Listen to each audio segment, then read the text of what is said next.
Naku si Dunyor, nasupalpal na naman dito sa bagong pinagyayabang niya.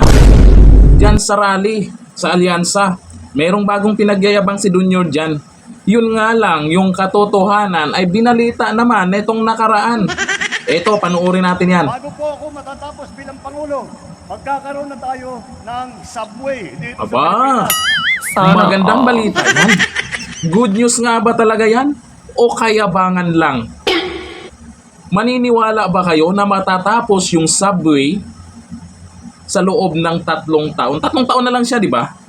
Eh ang tanong, bababa ba siya sa pwesto niya?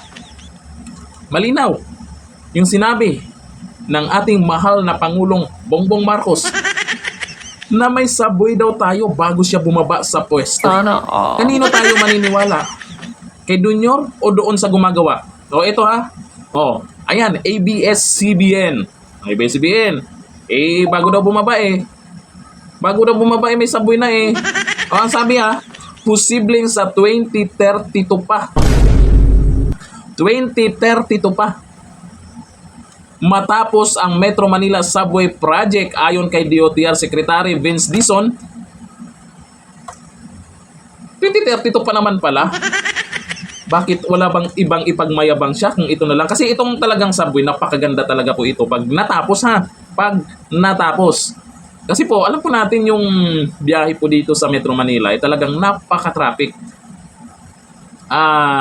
Siguro naman karamihan na nandito sa Metro Manila o nasubukang bumiyahe, naranasan po nating lahat yan. Pag nasa LRT, MRT naman, grabe, sobra ng siksikan.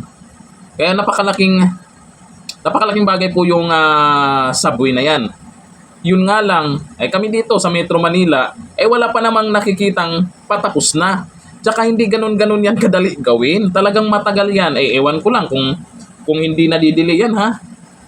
Kung sabayan ng delay, lalong tatagal yan. Tapos sasabihin, bago bumaba sa pwesto, may subway na.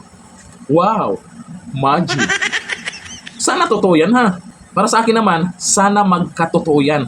Dunyor, sana magdilang anghel ka, sana magkatotoo yan kasi malaking bagay yan. Lalo na kagaya sa amin na nandito kami sa Metro Manila, biyahe dito, biyahe doon.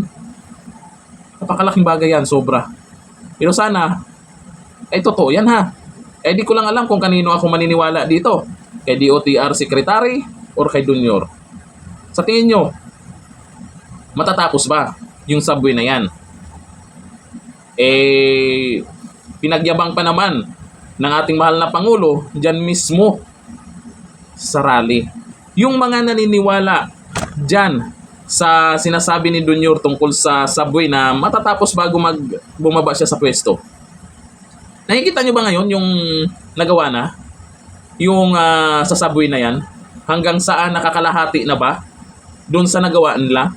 Bago kayo maniwala, dapat makita nyo ha. Baka magulat kayo pag pumunta kayo dito sa Metro Manila tapos yan pa lang. Baka ganyan yung mga nasa isip nyo ha. Baka yan ang masasabi nyo kaagad. Mas maganda makita nyo kung nakakalahati na ba, malapit na ba kasi hindi naman magic yan. Hindi naman ganun kadali gawin din yan. O ano, sa tingin nyo, sino ang nagsabi ng totoo? Yung DOTR Secretary or ang mahal nating Pangulo? Comment down below. Thank you. Bye-bye.